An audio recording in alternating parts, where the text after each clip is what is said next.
How's it going, everybody? Welcome back to the Liberty Hour, streaming through Spreaker Studio, the 16 Jackson AJ1 Twitter account, and the A2 Jack YouTube channel. I'm back with my friend Cameron Harn. We were just talking about the United States relations as of late with Iran, and you were just talking about John Bolton a little bit and people Trump has hired over time of his presidency, and I'll let you continue with your point. Yeah, anyway, I was just saying that, I mean, at least just with Trump in general, I think, I don't like him as a person. He's honestly an awful person, morally, right? Just not a good person. Yeah. But I think some of his weaknesses, morally, are his strengths politically, which I think is interesting, the way that works. But, because he really is, you gotta give him credit where credit is due. And that's one of the things I like is, I am a strong believer the United States is the best nation in the world. Because I have lived abroad. I've lived in South America. I've lived in Mexico. I've lived in plenty of places. But I've come to realize that really the United States is just the most amazing place on earth. I would not rather live anywhere else.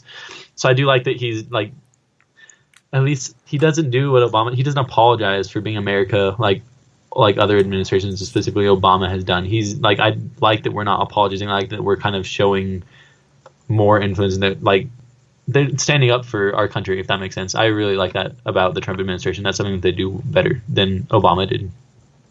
What do you have to say, because this isn't the first time that, this has happened as well when, Trump sent out something on Twitter. I mean, obviously, the media is, pays attention to Trump's Twitter all the time. But what do you have to say, in certain cases, when they mention the fact that in the past, Trump has put Obama on out there by saying, if Trump attacks Iran because of has an inability to negotiate, then that's a joke. He said many things like that in the past as well about other issues as well. But what is your response to when people compare what Trump says now to what Trump says 7 or 8 years ago?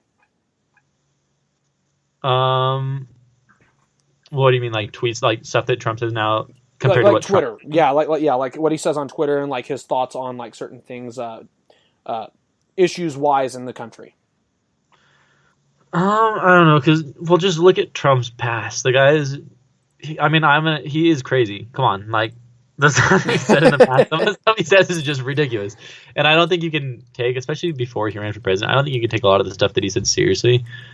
Now I think you have to, I don't know, at least before, I think with a lot of big businesses and big business people that have a lot of money like that, multi-millionaires, a lot of the stuff that they say is based politically because they want to make friends and they want to benefit politically with their businesses.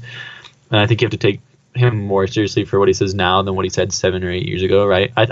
I'm not a big fan of people digging up stuff that people have said in the past, if that makes sense. I hate when they I think it depends on a time frame, but I agree with you, yes.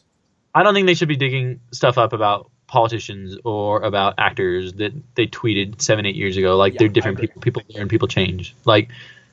It bugs me a lot when they find a picture of you in your high school yearbook. This guy's lived so much, he's changed so much, and I don't understand why you're holding people to the same standard when or to a standard they've changed. I don't know. I don't like when people do that, because at least with my religion, I think we should all have the opportunity to change, and I don't think we should be digging stuff about people if they have changed and they've made an effort, right? People change their ideas. People can change their mind, and that's okay.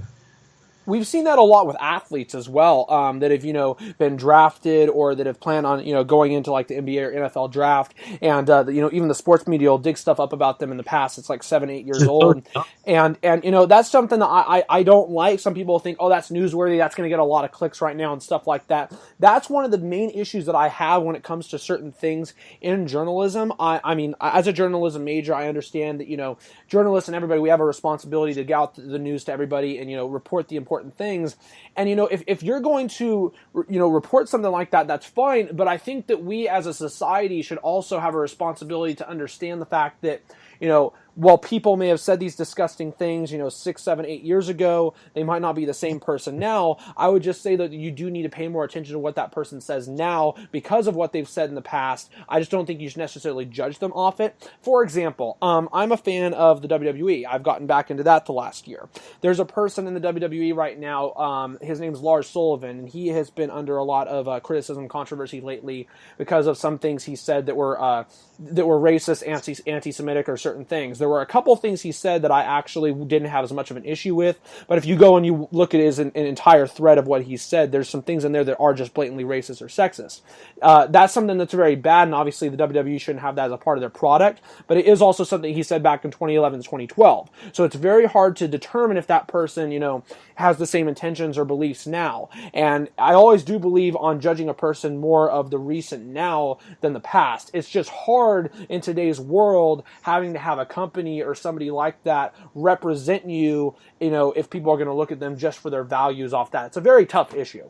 Well, I mean, go to him and ask him, is this what you think now, right? Let him explain himself. If he makes a comment like that again, then obviously you can judge him off that. But if maybe he just said something stupid. I've said stupid stuff before, too, in my life, stuff that I probably shouldn't have said, and stuff that wasn't well thought through or that you just say on a whim, right? Mm-hmm. But I don't think you should judge him now for that, right? Like, maybe he was in a different point in life. Maybe, you know what I mean, right? Like, I don't think we should be... I feel like in today's politics, at least, they dig something up about that. And instead of him explaining himself and saying, yeah, I really shouldn't have said that. That was, like, I wasn't intending it to be interpreted like that. Like, I shouldn't have said that. I'm wrong. Like, I have changed. I don't actually believe that stuff. And everybody just like, okay, that's fine. Instead, we just try to like destroy his entire life over that, which I don't think is worth it. I don't think that we should, right? Mm-hmm. I mean, if he still believes that stuff, then obviously he shouldn't be representing the WWE, but like give him the chance, right? I don't like it at all. Why do you think some people are so quick to sound the siren off and say, words like, bigot, racist, sexist, all that? Why do you think that is a case in today's society of where, people be so quick to do that instead of, looking deeper into, a person's beliefs or life and stuff like that? Why do you think people are so quick to judge others on one or two statements? Because it's politics today. They're going to dig through. The only reason that tweet surfaces just so they could destroy that guy's career, right? Especially in politics when they dig up tweets of what was the in New York, or was it in New York? The blackface dude. What was it? That was Virginia. That was in Virginia. The governor of Virginia. Like the only reason that someone I have major issues still with him, but that I agree with you on this part. Go ahead. Well, the only reason they dug that up politically was to just destroy his career, right? Yeah. And I just think that the country's in such a bad spot where everybody just gets so offended so easy. Like, there are things that people shouldn't say, obviously, but everybody's looking for stuff to be offended by. And I think that that's part of the problem, right? And people are way too quick to judge. Like, yeah. It's just, I think just in politics today, it's just so toxic where you can't discuss an issue without everybody screaming racism or bigotry or transphobe or whatever, right? Like, we can't just have like a reasonable, logical conversation. You can't just talk to somebody like we're doing right now. It's just too emotionally charged, which isn't good, I don't think, because it keeps you away from discussing important issues. The Virginia governor, he kind of killed himself politically with what he said on abortion more than what he did with the blackface thing. Because did you ever see what he said when, I don't know if you ever pay attention, but did you ever see that Virginia late-term abortion bill that was introduced? It failed, but did you see it? I hated that. It was terrible. Did you see what he said on the radio about it? I did not. Okay, so he basically was saying, let's see if I can get the general parts of it out. It was like a 3-minute clip. If you get a chance, go watch this. It's just going to blow your mind. It was about basically saying that abortions will still be allowed even up to the point where basically the mother is conceiving, or the mother is literally giving birth. And what was the most disgusting thing about that is he said, I wasn't there while the conversation was being had, but he said, this should be something that is left up to the doctors, the medical professionals, and the women. And he said basically what would happen is these cases, they would have a conversation, they would keep the baby comfortable, they would resuscitate. They would resuscitate the baby. He literally said they would resuscitate. What they're basically saying is that person is not alive until that medical professional or that person views you to be an alive human being. Yeah, I heard about that. Now, some people are going to say, "Oh, that's conspiracy theory. That's you're saying that infanticide is a thing." Go watch what he said and come back to me and tell me that I'm misinterpreting what he's saying. I'm not. It's just crazy. He said that you should be able to keep the baby to the side while they discuss. Oh my God, it's unbelievable.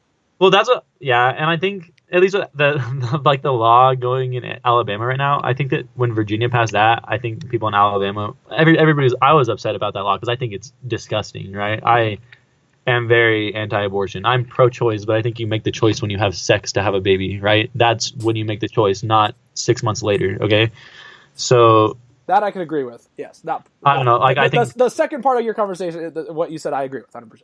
yeah. So I think people should just take more responsibility. But anyways, I think that when Virginia passed outlaw, I think that's what part of what made Alabama start to like write up, like draft the law that they're passing, just to like do the same thing, kind of like shock people, right? To make a like get it in the news, get people talking about it. So I don't know. This the whole abortion debate is very emotionally charged too. Yeah, and we don't have to have a huge. Go ahead. Go ahead.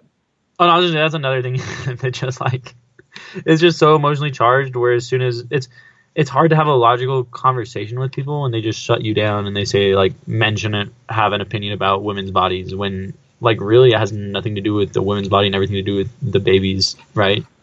So I just don't like it's like it goes back to that whole politics thing where everybody's looking to be offended and everybody's looking to shut people down before they even have a reasonable conversation. And I don't think that that's good.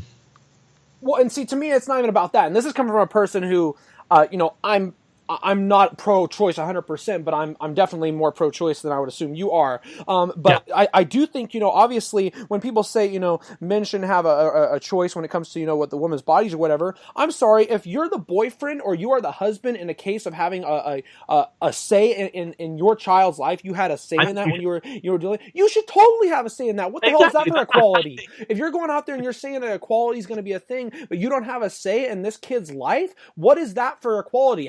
How does that make any sense? Obviously, the man is not the one giving birth, and I 100% get that. And obviously, we don't have to get on a huge tangent about this, but, a couple of things that were glaring to me, you mentioned that they're trying to get this out in the news because of what Alabama did. I would agree with that halfway, and I would say that because of stuff like that and the bill that was introduced, I think it actually passed in New York, basically allowing late-term abortions in the cases of rape, incest, mother's life in danger, and also allowing abortions up to 24 weeks because some medical professionals say that that's when a fetus can feel pain versus 20 weeks, which is what some other medical professionals say. Because of bills like that, we see stuff like what's being introduced in Alabama. Missouri introduced the bill after 8 weeks, banning it in pretty much every case last week as well. I mentioned that on the podcast. And, while I disagree with these bills, that is probably one reason why they're introduced is to respond to the others that are super pro-choice. What I will say, though, is I think it's more of an issue of because of the amount of conservatives that are on the Supreme Court right now at this point after, Kavanaugh's in there and everything. I think it's more of an issue of wanting to get this to the Supreme Court where somebody is so frustrated enough in that specific state to try to overturn Roe v. Wade at the federal level. That's my opinion personally on that. Which and I don't think it'll even make it to the Supreme Court, honestly. Like, I think it's too extreme to make it even there, because I don't even think the judges will take the case. And I don't think this is, I love Ben Shapiro and I listen to his show a lot, and what he was saying was that nobody's going to overturn Roe v. Wade at this point, but what they would rule on maybe is reversing Planned Parenthood versus Casey, because that was like, they took it even one step further than Planned Parenthood, and I think that has some truth, that if they were to rule on it, I don't think that they'd go back on Roe v. Wade, but rather Planned Parenthood versus Casey. Yeah, and that's very possible. That's something that we could definitely see happen. And like I said, I don't know if I made my position clear last week on the show, so I'll make this clear, and this will kind of end the part. And then when we come back, we're going to talk a bit about college affordability to close this podcast out. But to make it clear, what my position is on this is. Some medical professionals say that a fetus can feel pain. A fetus can feel pain at 20 weeks. Some people say it's 24. I think personally you should have your decision still made up by week 12.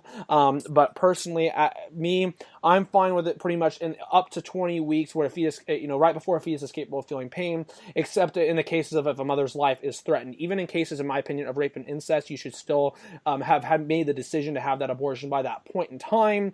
I'd say in very rare circumstances it should be allowed after that 20-week period. That's just my opinion, though, on that. That's going to end this part of the podcast out. Like I said, we'll be right back, and we'll talk about college affordability and everything to close this podcast out. Please do not sound clip me for what I said for my the way I said fetus there. I was speaking very fast.